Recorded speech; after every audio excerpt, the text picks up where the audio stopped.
Welcome to the Determined People podcast. If it's inspiration you're looking for, then you're in the right place.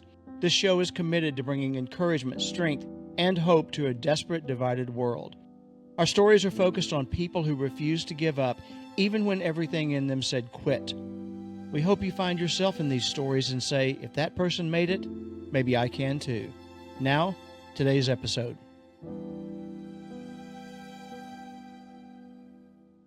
Hello everyone, welcome to the show. I am your host, John Harrell. It's been said that we can't help everyone, but everyone can help someone. My guest today helps a lot of people. The most vulnerable among us are children.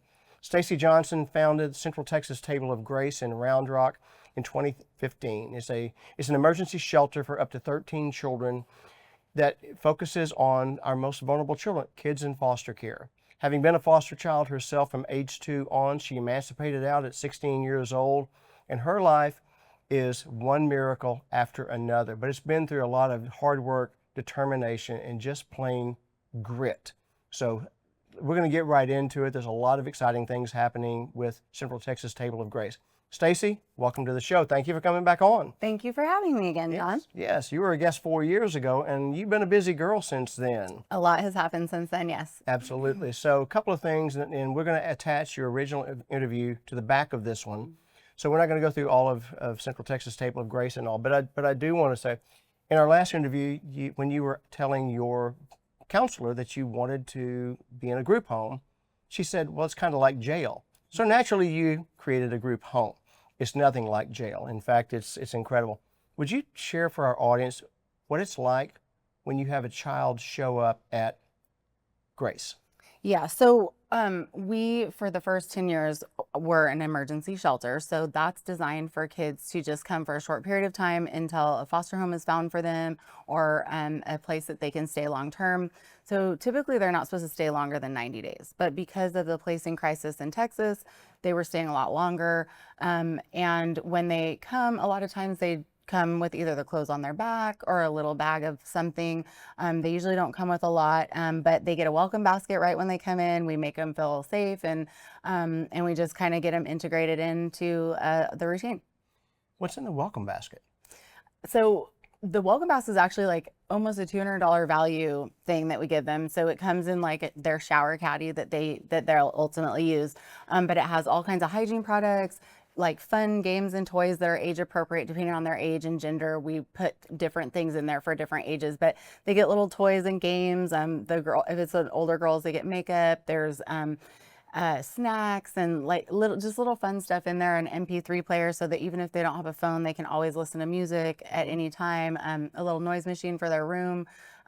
Just a lot of kind of comfort stuff, and their eyes just light up when they see it because it's gorgeous. It's like this big, and they love it. So I bet they do.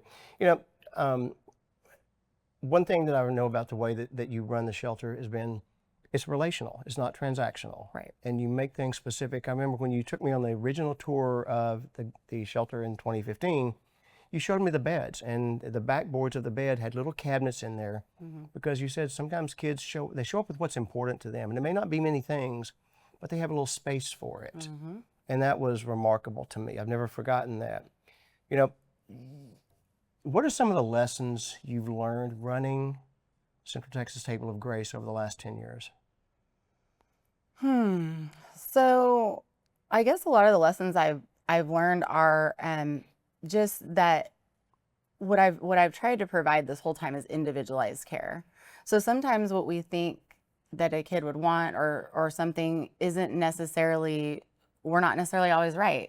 So we do a lot of interviewing and asking our kiddos what they like, what they don't like, individually and about the program in general, the things that aren't really, changing all the time, the rules, the different stuff. And so we do interviews with our kids to just make sure that they're, understanding how things work, they know all the routines, and we get their feedback on what they think about things so that we're at least hitting the mark with them, because we're here for them to make their life easier in probably the hardest time of their life.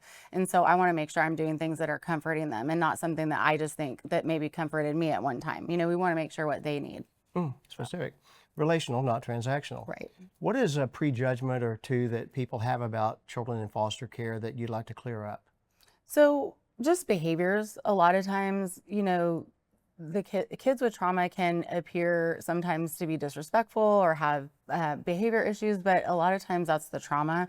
And so, there just is a stigma with foster care. And so I just wish that people would, look more on individual and not just labels, because these kids are all just so resilient. And even though they've been through trauma, and even if some of them do have behaviors, there's ways that we can help them heal and things that we can do. And so, and part of that is just meeting them where they're at and not, shaming them for the things that they've been through. Yeah, born into a family they didn't ask for. And even, it's the funny thing about foster kids or kids that have been removed from their home, they have this strong desire to go back to that home, even when they know it's unsafe. Mm-hmm. Yeah. It's just that familiarity, I guess, right? Absolutely. Yeah. Yes. Yes. But you emancipated out at 16. I did. Yep. I sure did. What do you say when a child comes to you and says, I want to emancipate out at 16? It is really hard for me to not laugh them out of my office. It really is. But I don't, because the therapist that helped me, and, we talked about this on the last podcast, I think, but the group home therapist that encouraged me and told me that I could do it, it was really an exercise that helped my self-esteem and it helped everything. He helped me set the goal. I achieved the goal. So I really try not to judge when they say stuff, but it is really tough to look at a 15, 16-year-old and be like, yep, you're going to be fine. Go ahead and do that. You're going to be just fine. Because, they have a lot of times they're even developmentally younger than their actual age because of the trauma and because of the gaps in schooling, because of the gaps in stability. And so, it's hard when they say that, but what we do is whatever goal they have, we don't brush off their goal or their hope. We help them take the steps to see, where they can go with that goal. Good. What happens when a child ages out of foster care? So it depends. But there are sometimes programs called supervised independent living programs. And sometimes if they're a caseworker, if there's an opening or something, the caseworker will offer them to get into one of those programs, but there's not enough for everyone and not all of the kids decide to join a program.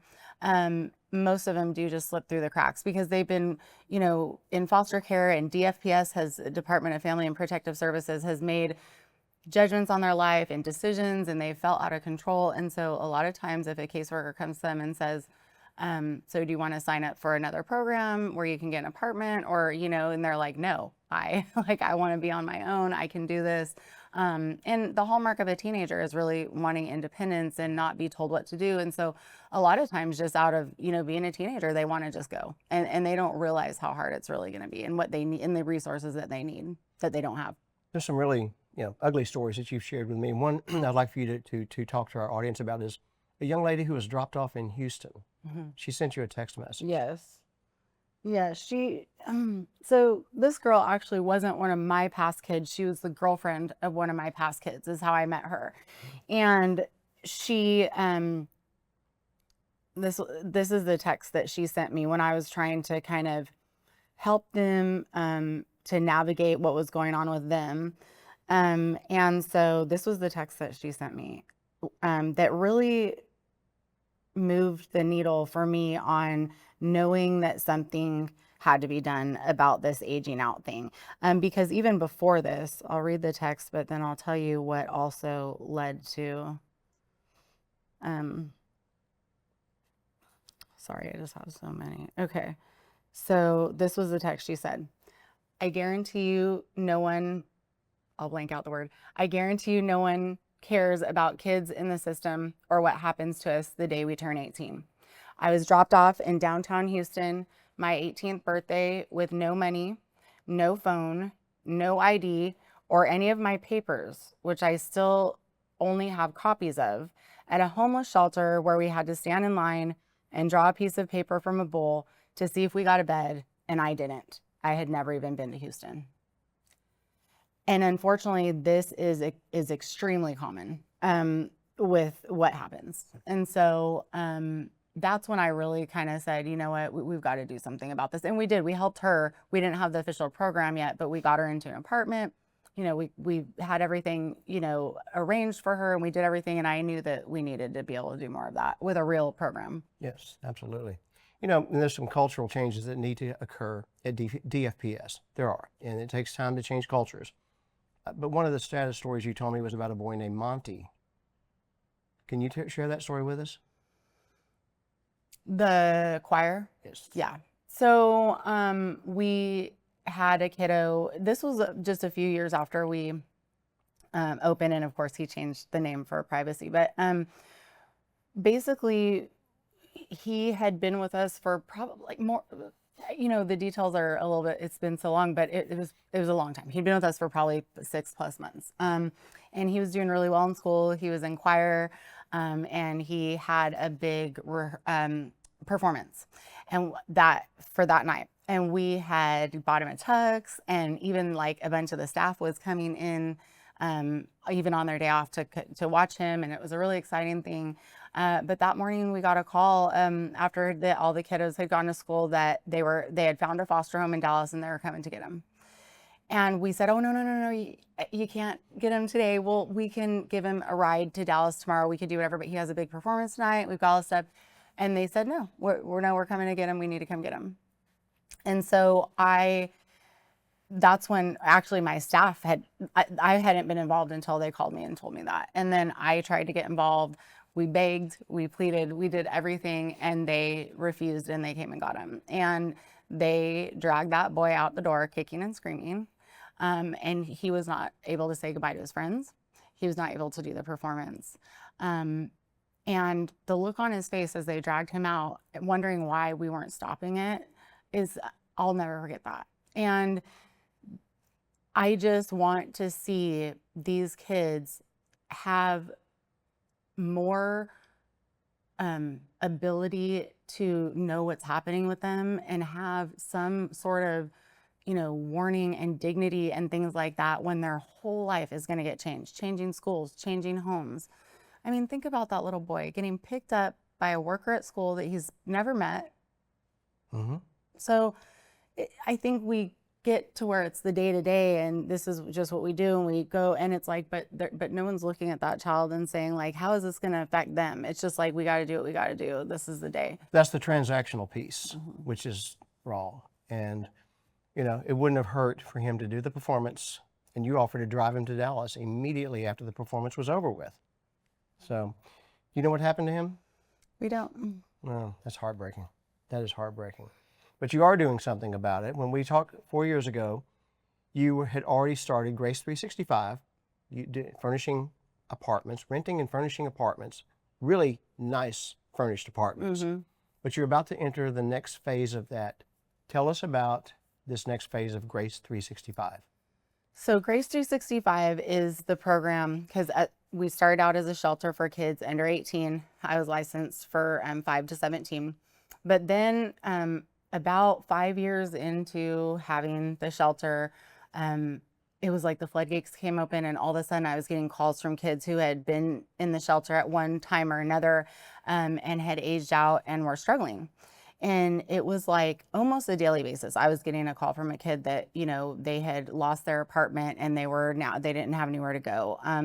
A girl was having a baby the next week and didn't have a car seat. I was meeting kids at grocery stores. I was asking my board if I could pay so-and-so's rent. And of course they always said yes. I mean, we would help these kids, but there wasn't a budget line item for that. And I was the only one doing these, and every day, and I'm just one person, and every day the calls and things were happening. And I thought, gosh, the statistics are horrible. We all know that for these kids, but seeing it play out in real life is much more heartbreaking than seeing it in a statistic.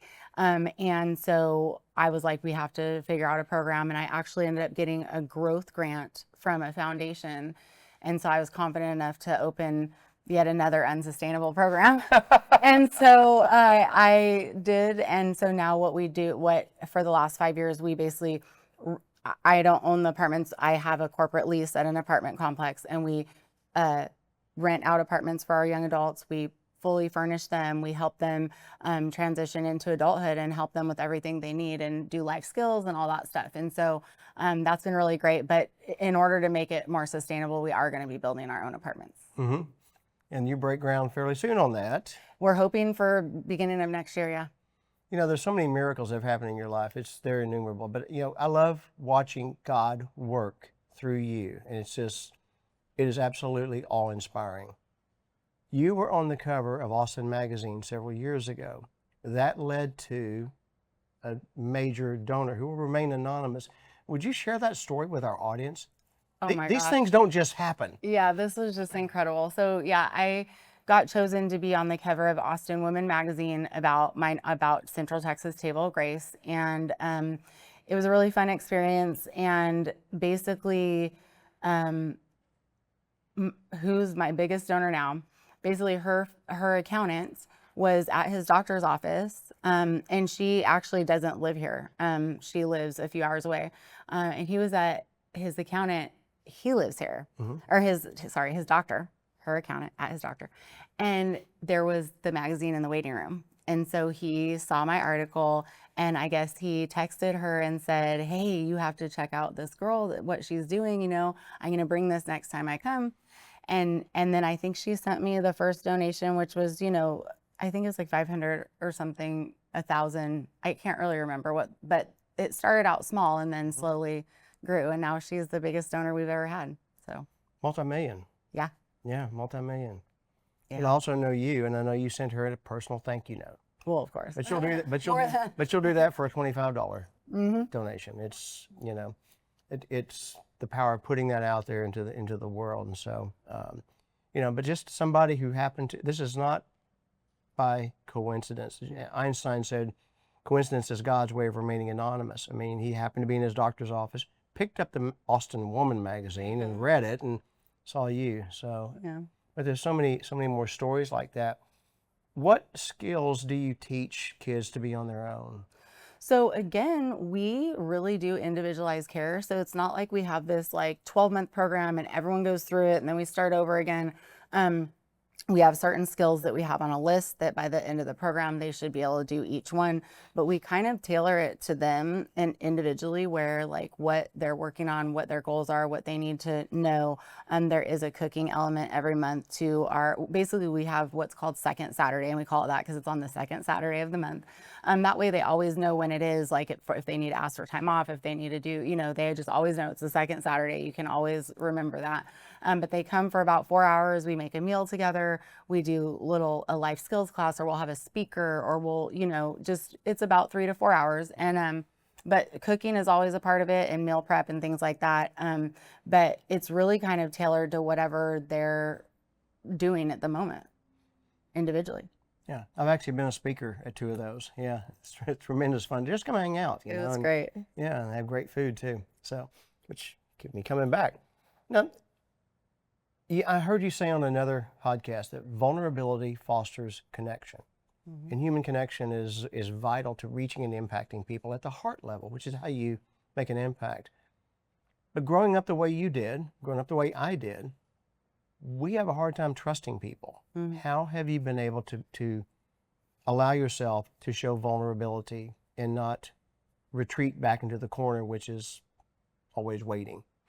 You know, I think had my vulnerability not been so rewarded every time, maybe I would have a different opinion. But it seems like every time I was vulnerable with someone or said what I needed or said who I was, it was met with, you know, their comfort of connecting with me and them being there. And so I think also when I got emancipated, I was on my own at 16, like if anyone that I would tell, you know, that was a grown up, would say, "Oh my gosh, you know, you that's amazing." And they would, you know, just tell me how amazing it was. And I was always kind of like, that, you know, I just want to be on my own. Like I didn't think it was that big, you know, but I think that sort of built up my self-esteem in telling people things because they thought that I was cool for it. So I would tell my story, and then that I started to be comfortable telling my story.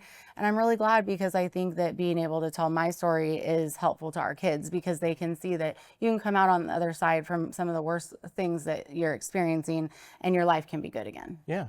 I mean, at 16, you could have never anticipated you'd be on the cover of Austin Woman magazine. No. You may not have even had Austin, Texas in your Nope. purview, right? Nope. Yeah. Nope. It's crazy, incredible how things happen.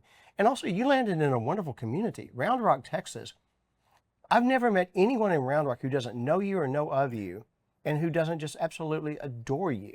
Everybody knows what you're doing there, and you've won multiple awards, from Chick-fil-A's top award to KXAN's award to the Chamber Award in Round Rock, and too many to list.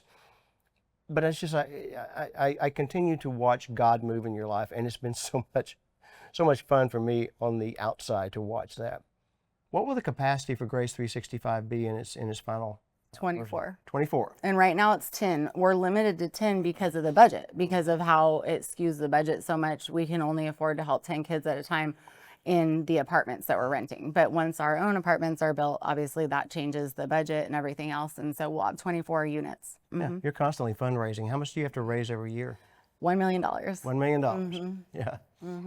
Every year, $1 million. At 16 years old, could you have seen yourself raising $1 million a year? No, sometimes I can't see it still today, but it happens every year somehow.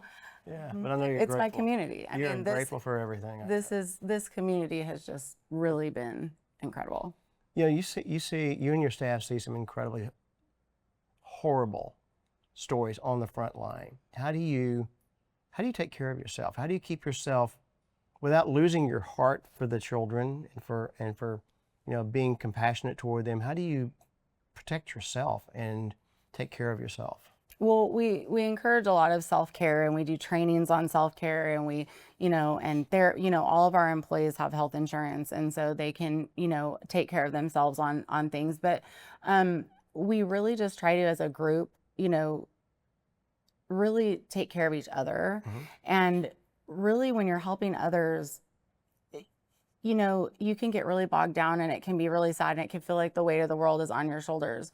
But when you narrow the focus down to like what I'm in control of and what I can do and who I can help and who's right in front of me, it really, really helps to keep the anxiety down about what is going on everywhere that you can do nothing about. So we just sort of try to focus on who we're helping and what we're doing. And with those sad stories in every single, app, it's called a Common App, the stuff about them. Every time we read a Common App, it's sad and it's terrible and it's heart-wrenching. But on the other side of that, we get to see their smile when we give them the welcome basket, and we get to see their healing when they come out of therapy every time. And we get to, and so we just have to focus on that. Yeah. How big do you see this thing becoming? My goal is not to expand it infinitely. It's going to expand to what I'm expanding it to, which is 24 for the young adults and 32 for the under 18s. But that is one thing that I learned and found is I kind of always thought, well, if I make a model or something, maybe other people can use it and it'll be great. But what I found is that things are different when I'm not there to see it. And I don't really want to have things out there that I can't really see and make sure that it's going well. So I'm going to keep it to my campus, and that's how big it'll be. But who's to say we might not do another building on there for more apartments or something like that. Keep all your options open, but the one common denominator is you, and we can't replicate you. We can replicate the design and everything else. We can't replicate you because your story is unique and your story is beautiful, and it's just, again, it's incredible to watch. You didn't have an active mom in your life. How did you learn to become a mom? I read a lot of books. That's how I learned how to do anything. And in fact, I credit the therapist in my group home for that as well, because when I wanted to get emancipated, he bought me the book, The 7 Habits of Highly Effective Teens, and said that I have a lot of work to do, that a judge is not going to emancipate me unless I have everything, in order. And so I made a list of everything I had to do, and I did it. And then the thing happened, and it was like magic. And I felt like, okay, like I can figure out, everything's figure outable. I can figure it out. I can write it down. I can do some work, and the thing happens. Like, this is amazing, And so, when I was having a child, I was terrified because I don't know what a normal family looks like at all. I've never seen it. I have no clue. And so I read a lot of books. I read a lot of development, and we're doing great.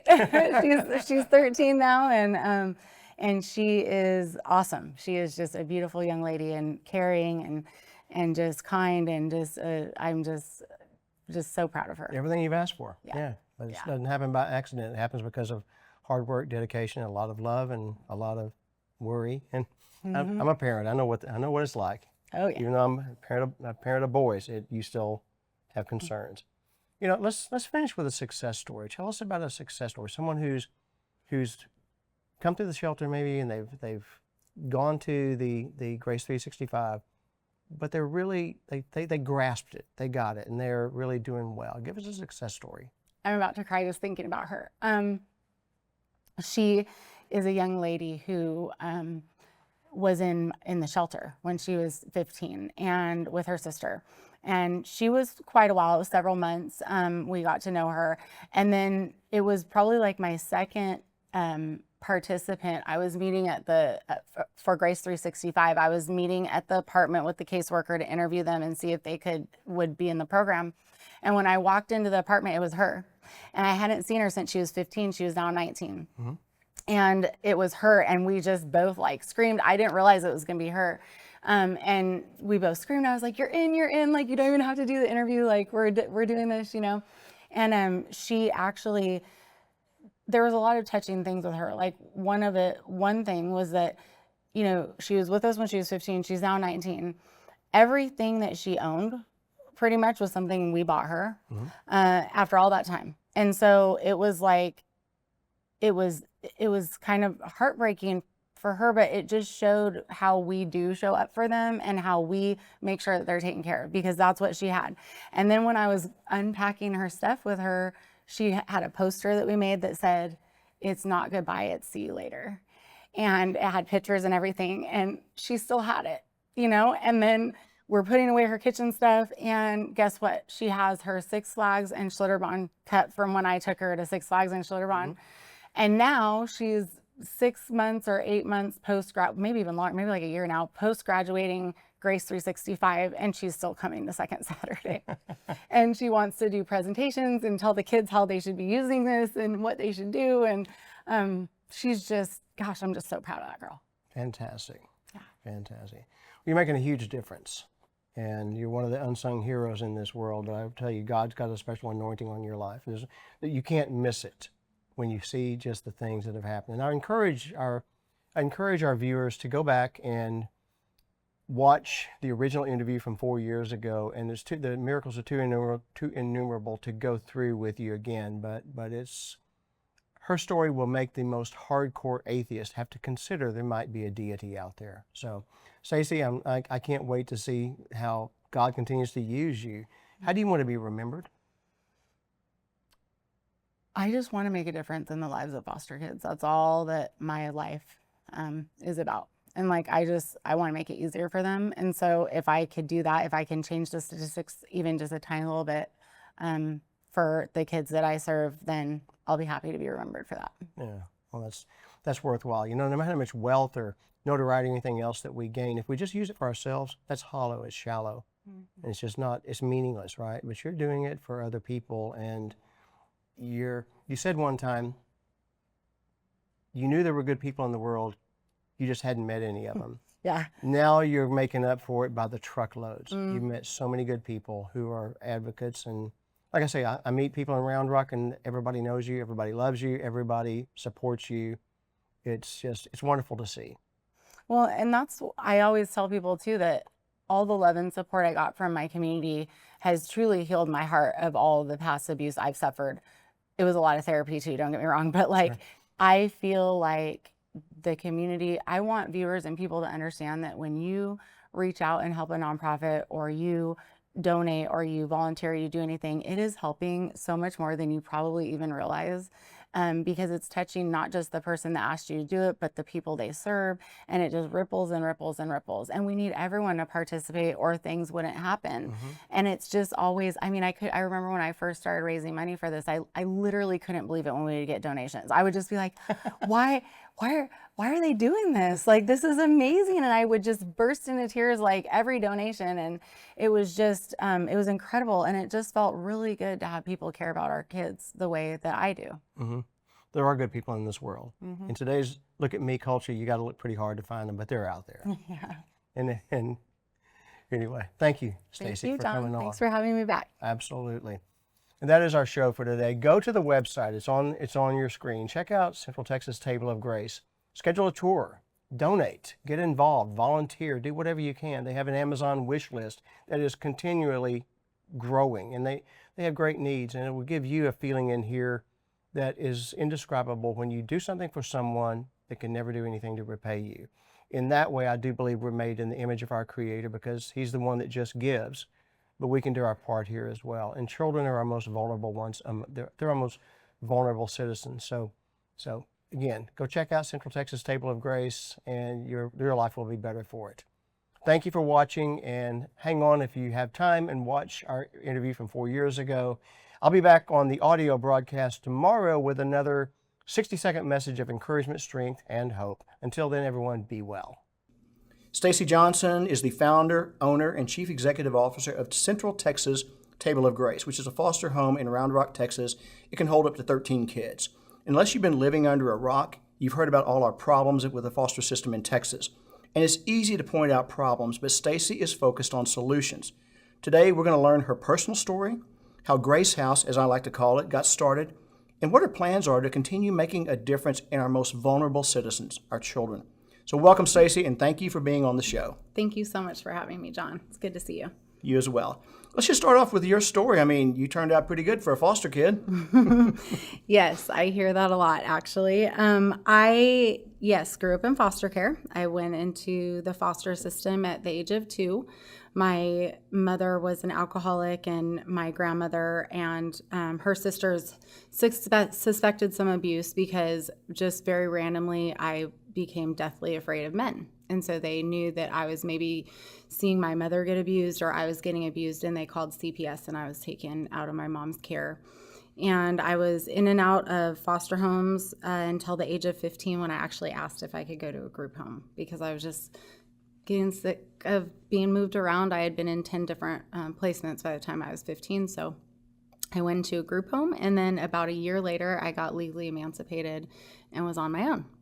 So, what was that like? I mean, go through the emotions that you as a child would go through when you'd be put in a home, hoping it was a place that you could stay for a while, and then being moved out. Well, how did you feel? It was very devastating to my self-esteem. I will tell that. You know, as a child, you really believe that everything is your fault. Even some of those moves didn't have anything to do with me. Maybe the foster family just moved and it wasn't convenient for me to go. You know, whatever it was, it just is really destructive to your self-esteem. And so I feel like each time I was moved, it just knocked me down a little further and a little further. And that's why I eventually asked if I could go to a group home, because I guess in my head, and I don't even know how I knew what a group home was, but I just thought if I was in a facility and there was staff, it would, like, it's their job to take care of me. It's like if I did my chores and I followed the rules, I could just stay there. And so I asked my caseworker at 15 if I could just go into a group home, and she said, you know, Stacy, I don't know if that's a good idea. You know, you're not going to be able to be a normal kid. And, you know, there's, you know, a lot of rules and things like that. And it's kind of like jail. I just don't think that's a good idea. And I said, but if I do my chores and I follow the rules, I could just stay there, right? Yeah. And she says, well, yeah. And she moved me into Lisa Lane Group Home when I was 15. And so that's where I was for a little over a year until I got emancipated by a judge. And you met a counselor there who you spoke to and said, I want to be emancipated. Mm-hmm. And he made a difference in your life. Would you just share a little bit about him? Okay, so he is the catalyst, I believe, for every success in my life. And basically, it all started with me telling him I wanted to get emancipated, and he didn't laugh me out of his office. Like I try really hard not to do when my kids come to me and tell me they want to be on their own, you know, at 15, 16 years old. And he basically said, you know what, being a grown-up is hard. And there's a lot you're going to have to do to prove to a judge that you could be on your own. And so we're going to have to get right to work. And he bought me this book called The 7 Habits of Highly Effective Teens. It's the teen version of The 7 Habits of Highly Effective People.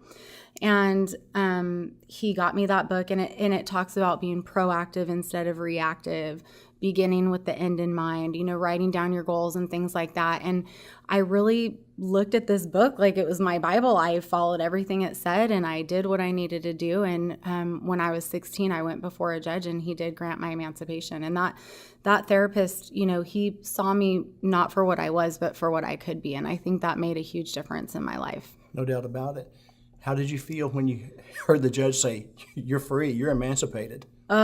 So I feel like that was another huge impactful moment in my life, because so basically, if I didn't get emancipated, if he said no, then I had to go back to that group home with my tail between my legs and all the girls, and tell all the girls that I didn't make it. And, I would be embarrassed and of course disappointed.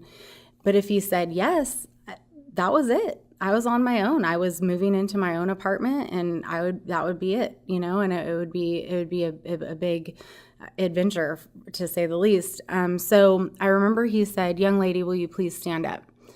And I stood up, and he said, all I see in this courtroom is heartache and pain and suffering. He said, but you're a success story, and you're going to make it. You might even change the world. And he hit that little hammer thing down, and he said, I'm granting your emancipation. And I really think that those words changed my life forever, because I feel like he gave me permission to succeed. He told me that I was going to succeed, and he was a judge, so I believed him. Yeah. So he had the flowing robes and a yes, big higher spot in the courtroom and all. Exactly. But still. Yeah. But you were still, even 16, you were still a kid. Oh, yeah. Were you scared? Oh, my gosh. Yeah. And every day after that, every day was scary. Being on your own and being responsible. When you're a young teenager, I think you long for that and you want that freedom and you want to be able to make your own decisions. But then when the reality of life hits you, it's a very different situation. It's not just, oh, I get to do what I want. It's, when you miss a day of work, you might not eat. When you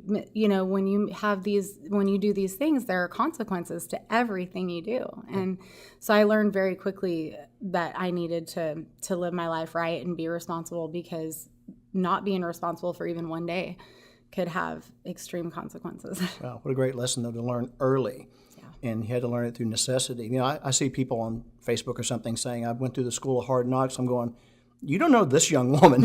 You don't know her story. That is the school of hard knocks. It was like learning on-the-job training, but you have become a success story. Now I want to fast forward. We've got a lot to cover today, a lot of great things to cover. But you were 30 when you founded Central Texas Table of Grace. First of all, where did the name come from? Actually, it's a song by Phillips, Craig, and Dean. It's a song called Table of Grace. And the main chorus of it says, where the cup's never empty and the plate's always full, you're always welcome at the table of grace. And I just remember hearing that song and thinking, that's what I want my place to be like. I want it to feel like you don't ever have to worry about anything, that, you're safe and secure. And because foster care, there's nothing secure about it. You never feel safe. You never feel loved. At least I didn't. And so I just wanted my place to be different. And so I remember that song coming on, and I said, oh my gosh, this is what I should name the shelter. And then I did. That's great. That is awesome. Now, you got a really cool story about, because you told me once before that the idea for starting Central Texas Table of Grace had been in your mind for a while. What was the spark that encouraged you to take that step out in faith and do it? Okay, so this is a funny story, kind of a crazy story. So I have always wanted to help foster kids really from the day that I got emancipated, because of the impact that therapist Russ had on me, and then the judge, and then being emancipated. I thought, someday I'm going to help foster kids the way that this man Russ helped me. But I just never really thought about it again. I got a really great job in sales when I was 20, and I was successful, and I did all the things, and I was happy. And then I moved to Austin and kind of started over a little bit. The financial firm that I worked for wasn't in Texas, so I started over with a different career. I actually ended up selling cars. And I decided, I had been here, I don't know, about a year, and I decided it was time to start dating. Mm-hmm. I had a daughter who was almost a year and a half. Yeah, she was almost a year and a half at the time. And I thought, it's time for me to start dating, So I'm online dating. And it was like the second or third date with this guy. And I cannot even tell you why I brought it up or what. Maybe we were talking about life stories or what. Maybe I said something about getting emancipated. But I said, I've always wanted to help foster kids. I always wanted to have a group home for foster kids like the one that I was in. And he said, well, if that's your dream, you should just do it. And I kind of just laughed at him like, I'm a single mom making really good money. I can't just quit my job and start a nonprofit. But cool, and so, at the end of dinner, he walks me in my car and he's like, I can't stop thinking about this. If that's your dream, I think you should do it. And I smiled again and I said, thanks for dinner. It was a great night. And that night he emailed me an ebook called The Step-by-Step Guide to Opening a Group Home. Yes, there's a book called that. And so he emailed me that ebook, and I had, by 10 a.m. the next morning, I had read the whole thing, and I was taking the steps, and I just knew I was going to do it. And less than 18 months later, the doors to Table of Grace were open. That is great. And I got to tell you, you just gave a boatload of hope to people who have almost given up on online dating. And by the way, to the audience, guys, yes, she's an intelligent, beautiful young woman. She married the guy. So it was a great win-win-win situation all around. Now, it was about 14, 15 months, I guess, from that date night to applying for permitting for the shelter. Walk us through what happened during those months. A bunch of miracles is what happened. So I really, to this day when I tell the story, I'm still just in shock about it, just all the little things that had to happen. So the first thing I did was I had to get my 501c3 designation as a nonprofit, and I had to get like my license to actually have a shelter from Department of Family and Protective Services. And there was a lot of stuff that I had to do to kind of get ready. And so the first thing I did was I got a website and a business card, and I just started telling people that I wanted to open a shelter. And I was I said a group home at the time. It turned out that it ended up being a shelter because they don't license group homes in Texas anymore. So it's a shelter what I have, but kind of the same thing. It's just a different name. So anyway, I started to raise money, and I was doing pretty good. I was raising, maybe $8,000 or $9,000 at this point. And I remember my boss at the time, she sort of became my mentor and someone, my very first yes and my very first supporter. Mm-hmm. And she told me, Stace, nobody's going to give you the big bucks until you have something to show for it. I mean, you got to have a building. You got to figure out how to get a building. You got to do something that you have to show. And so I didn't know the first thing about commercial real estate or what I needed to do. And so I called some commercial realtors, and I got blown off by more than one. And then finally one. What did you say when you called them? I told them I wanted to open a group home for foster kids, and I need to figure out how to get a building. And they probably thought, oh God, this girl's crazy, or this isn't going to be a sale for a while. So I think just, I had this pie in the sky, dream, and I don't know if they were taking me seriously. But finally this one realtor said, you know what? I know this landlord, and nonprofits are near and dear to his heart. And I think that this building would be good. And if I could just get you a meeting with him, I think, we might have something. So he got me the meeting, and I remember it was the landlord, his business partner, and the commercial realtor in the room. And he said, so tell me your story. Tell me, what do you need? And so I told him my story about growing up in foster care, and I've always wanted to help foster kids. And I said, I want to open a group home for foster kids. And, the thing is this building, it's perfect. I said, it doesn't have showers, so it would need to have showers, but this building is absolutely perfect. I said, the only issue is that, once there's kids, it's self-sustaining. I was wrong on that, by the way. I thought it was, but it's self-sustaining once I have kids. But until I get licensed, which can take up to a year, I don't have any money. And he just looked at me like, oh, okay. And I said, so, until there's kids, I'd need to be able to get the building ready. I'd have to apply for the license and everything. He said, well, what about 7 months of deferred rent and 2 months free? How does that sound? And this guy has known me for 15 minutes. He hasn't checked my credit. He hasn't done anything. I have good credit, so it's fine. But he hasn't done anything. And I just looked at him and I started to tear up, and I said, well, if you did that, I think I could do it. And he said, well, He said, God told me this is your building. And when God tells me to move, I move. So he said, here's the deal though. I don't have the ability to donate a $50,000 remodel for the showers. I don't have that ability. So if you can figure that out, if you'll just give me 30 days notice, this building is yours. And I remember walking out of that meeting, and the realtor looks at me and he goes, well, that couldn't have gone any better. And so I had a building, and it was the first building I looked at. It was the probably 10th realtor I called, but the first building I looked at, and it worked out. And so about a week later, the first contractor I called, John King Construction, agreed to do the $50,000 remodel for complete free, which actually turned into $60,000-$70,000 because we found out mid-project that it also needed to have fire sprinkler system. So, But expand on that a little bit, because how you met John King and his wife Nancy. Nancy now serves on the board, but and how that came about, because people don't just do this stuff every day. They don't just give away $60,000-$70,000 of construction every day. oh gosh, I mean, I honestly believe it's a God thing. I've just seen so many miracles, but the thing that honestly, I wasn't going to cry this early, but I'm about to cry. It's okay. The thing that amazes I've already cried once, by the way. So the thing that has healed my heart of every past abuse is just seeing the generosity of people. I always knew there were good people out there. I just had never met any of them.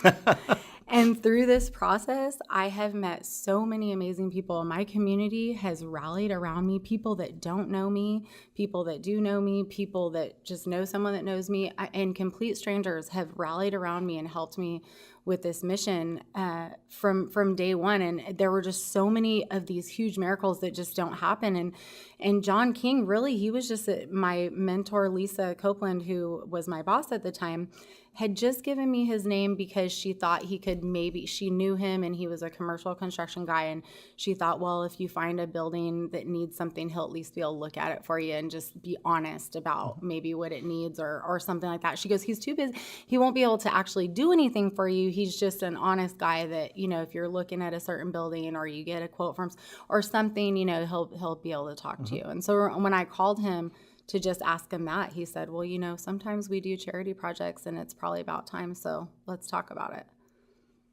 wow. Yeah. Wow. So you got the construction done.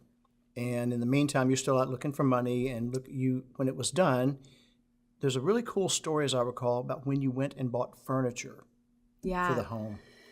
Okay, so this is like a whole couple stories wrapped into one, but basically I remember this one day just being completely discouraged. I had a couple things go wrong, and I just remember feeling really discouraged. And the overwhelming thought in my head was, who am I to do this? What am I thinking? This is too big. This is huge. This is too big. And I had a meeting with the landlord because at one point he had said to me, who's praying with you over this whole thing? And I just was like, nobody. I mean, what do you mean?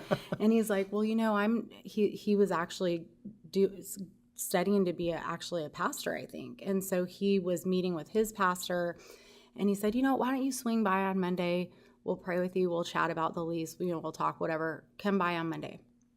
So I remember just being really discouraged, and I had made up my mind that I was going to tell him that I had just had John King agree to do the remodel and everything, but I was going to go to this man and tell him, you know what? Thanks for everything. Thanks for believing in me, but I'm crazy. I don't know what I was thinking. I'm not going to do this.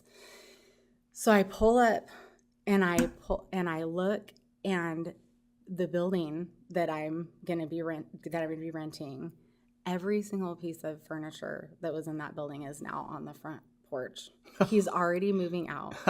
I go in there, and John King Construction is drawing on the walls.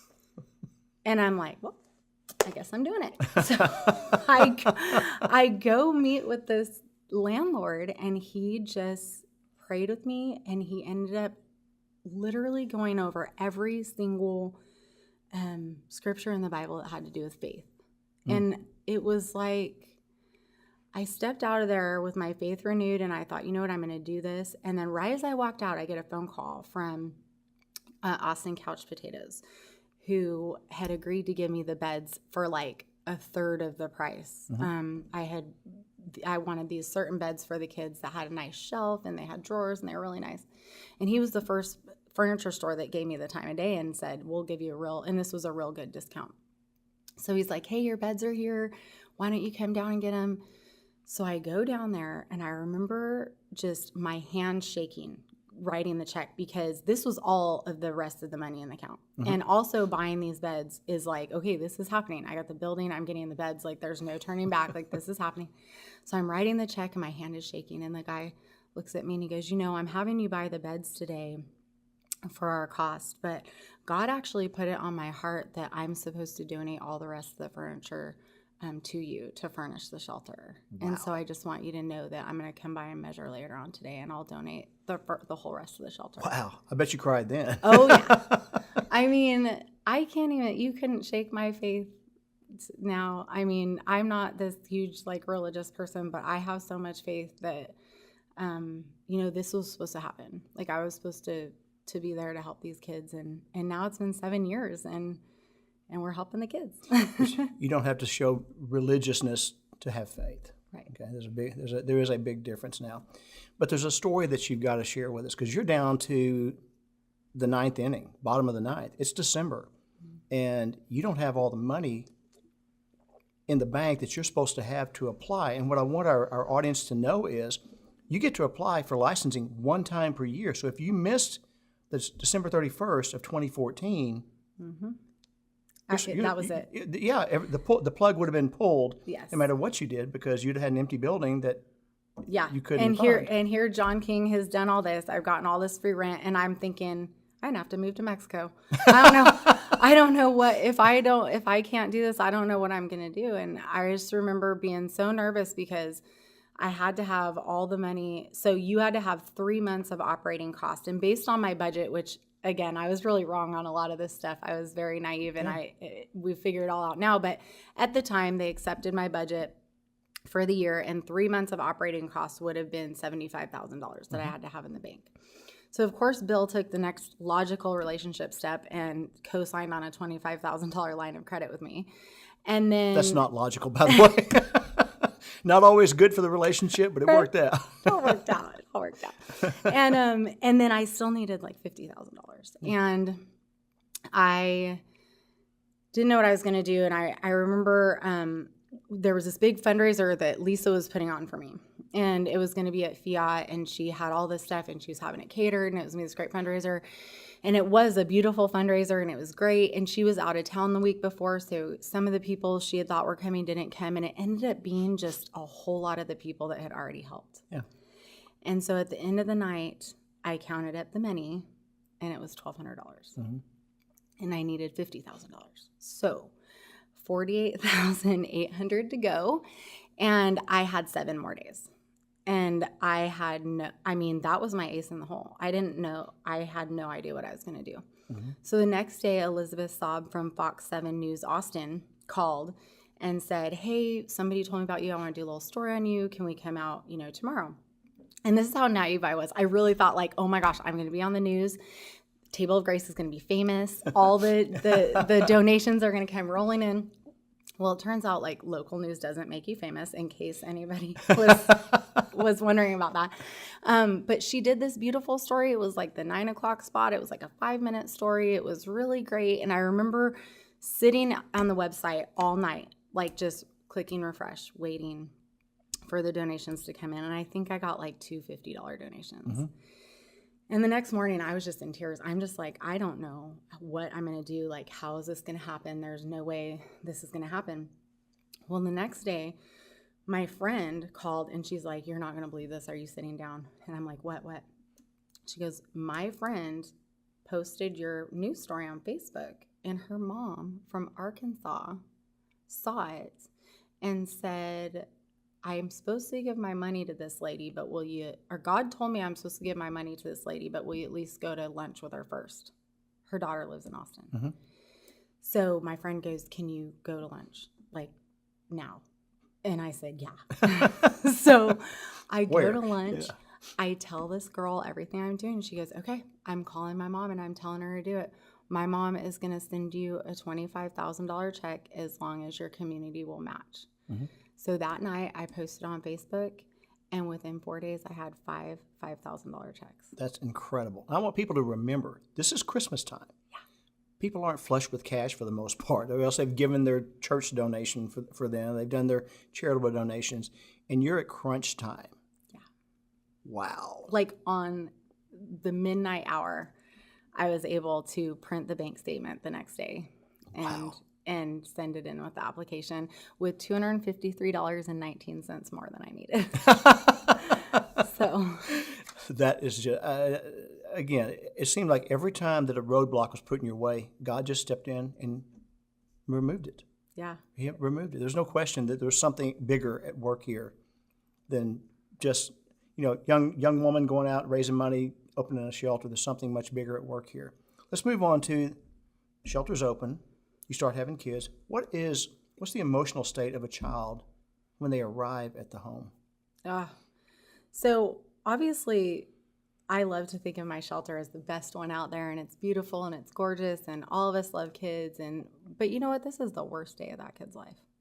The worst day of that kid's life. And so they're coming to us a lot of times with just the clothes on their back, or they're coming to us with a garbage bag or a grocery bag full of their belongings.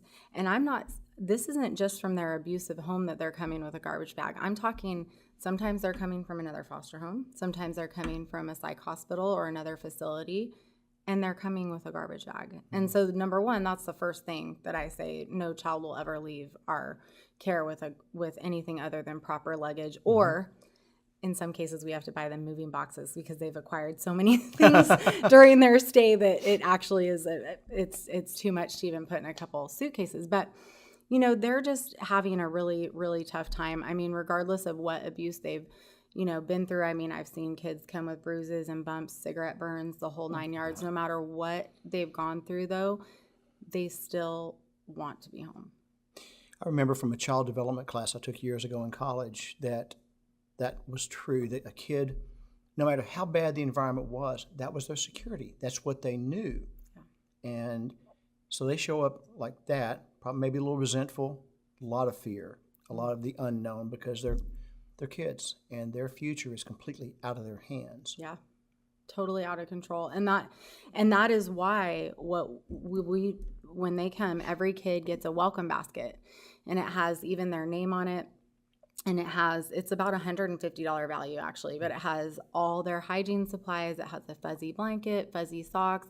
It has an MP3 player in case they don't have a phone. They can listen to music. They can, relax. They have some games. We even put some like snacks and food in there so that in case they have any kind of food insecurities, they don't have to feel like, oh, I got to ask for food right away, and they can keep it in their room. And so they get that right away when they arrive. And that helps. I mean, I've had a couple kids come down in tears when they see it, and they're like, thank you so much, and they're so excited, and, I think it helps a little. It helps a lot. I mean, just the thought of a child showing up with their stuff in a garbage bag. The subliminal message is, you're trash, and they aren't. They're every bit as important as you or me or the most famous celebrity on the planet. Everyone matters. Everyone counts. Besides the welcome basket, what do you and your staff do to make people feel loved and welcomed and secure? Really, we do a little orientation, when they first come, just one-on-one with one of the staff, whoever does the intake. And the very first thing we do is let them know we're going to keep them safe. You're going to be safe here. We're going to keep you safe, and make sure that they feel safe and that they have someone to talk to. And we give them time, and we, let them kind of tell us. I mean, part of the intake process is asking them, what comforts them, what upsets them, like just little things about them. And that gives us some good insight to what, look, if they're upset, do they want to be left alone? Do they want to be talked to? Do they want a hug? Do they, what do they need? And so we do talk to them and just let them know, like, you're safe, you're here, we're going to take good care of you. And like I said, the welcome basket really breaks the ice, and we have fidget toys in there and stuff. So even during the intake, they have something that they can focus on other than some random new person asking them questions. Sure.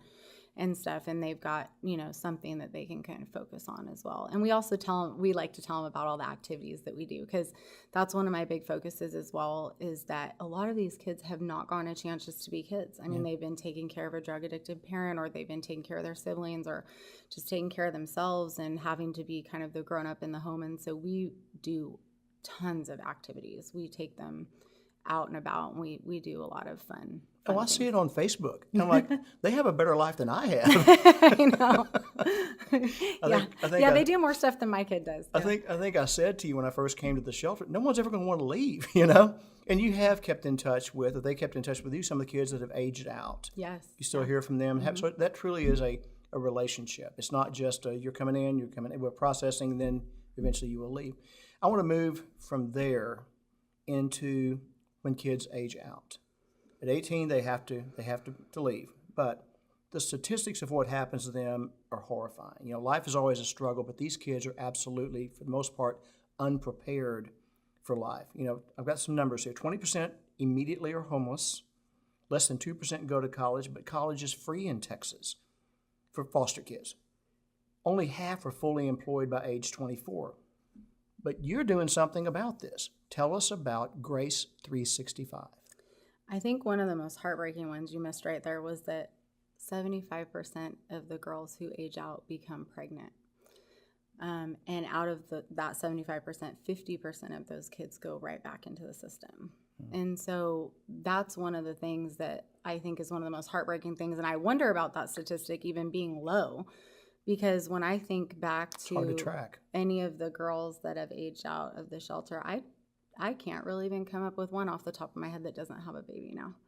And so I would think there's probably a lot of trafficking of these kids. Oh, too. yeah. Oh, so they are prime targets for sex trafficking as well. Foster kids, absolutely. But one of the things that was really hard for me is when the kids would turn 18 at the shelter, and they would look at me and go, well, why can't I just stay here? And it's because they're now an adult, so they can't be in the shelter with kids. And so I really thought, and also so many of my kids that I still keep in touch with that have aged out are not doing well. They are those statistics, and they are not doing well.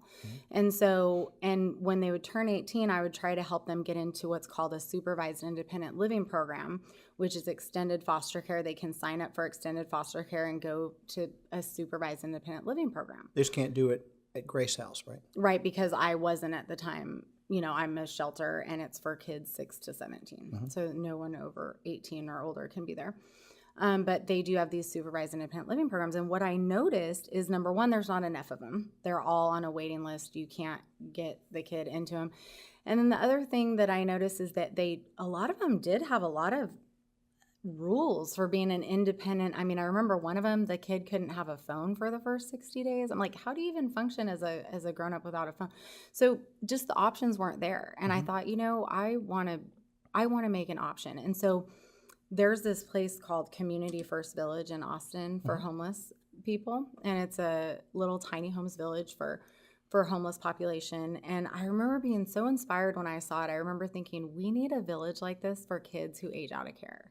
I would love to create a little tiny homes village like this for kids aging out of care, somewhere that they could, have a place to call home. And then also there would be like a community center where they could, get a meal a couple times a week. They could go to therapy appointments. There'd be like an office and print center. We would have, a basketball court, and, we would a garden, have these things and just have a little community.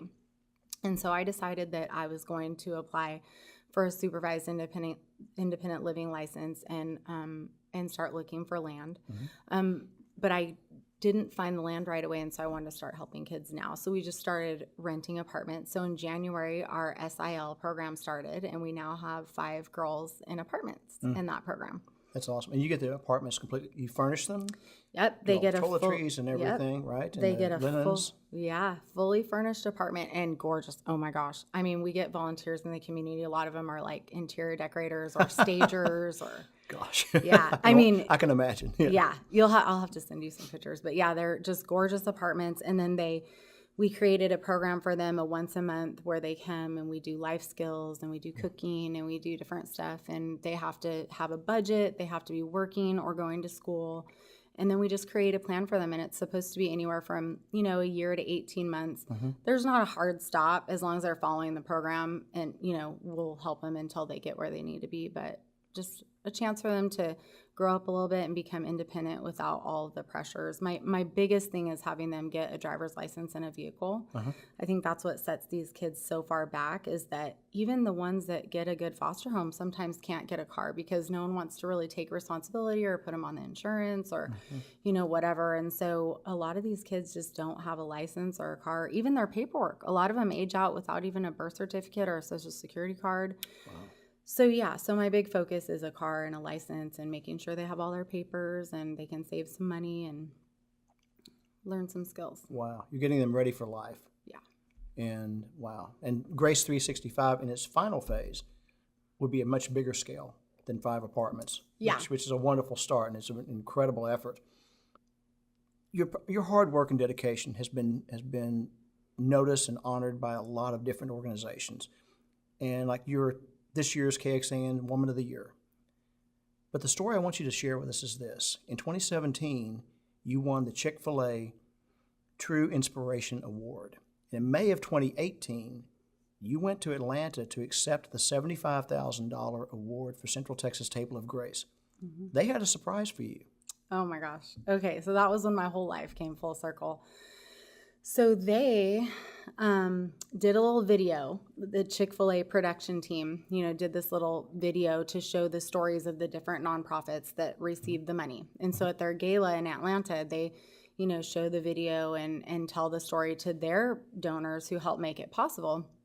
And so I had talked about Russ Hansen, the therapist who bought me the 7 Habits book, and I told him, and I remember the kids were so excited when the production team came too, because they're like, we're going to be famous, and I'm like, they can't show your faces. But it was really exciting. They even had a drone. They were filming the kids in the yard. It was fun. So we did the video and everything, and I remember I'm the last one to go. I'm the last one to walk up to receive my award. And I was just so nervous about even like going the right way off the stage. I mean, it was so nerve-wracking. And so I get up there standing next to the franchisee who nominated me. And they said, and so I take the picture and I go to like get off the stage, and he grabs my arm and he's like, wait. And they go, and we have a special guest to present Stacy Johnson with her True Inspiration Award. And they brought my therapist. They brought him there. I hadn't seen him since I was 15 years old, 16. And they brought him to give me the award. And I don't think they thought we were even going to get off the stage. Like, we were like hugging, and I was sobbing, of course. And wow. And now it's so incredible because I talk to him all the time now. He actually officiated my wedding. Did he really? Oh, yes. That's awesome. And he also, when I have things with kids or, he's a therapist, he's been a therapist for years and years and years. So whenever I have an issue with a certain kid or something that's going on, or even a staff member, I call him for advice. And it's just pretty amazing how it's all come full circle. That has come full circle. So you said something earlier which stuck with me. He saw you not for what you were, but for what you could be.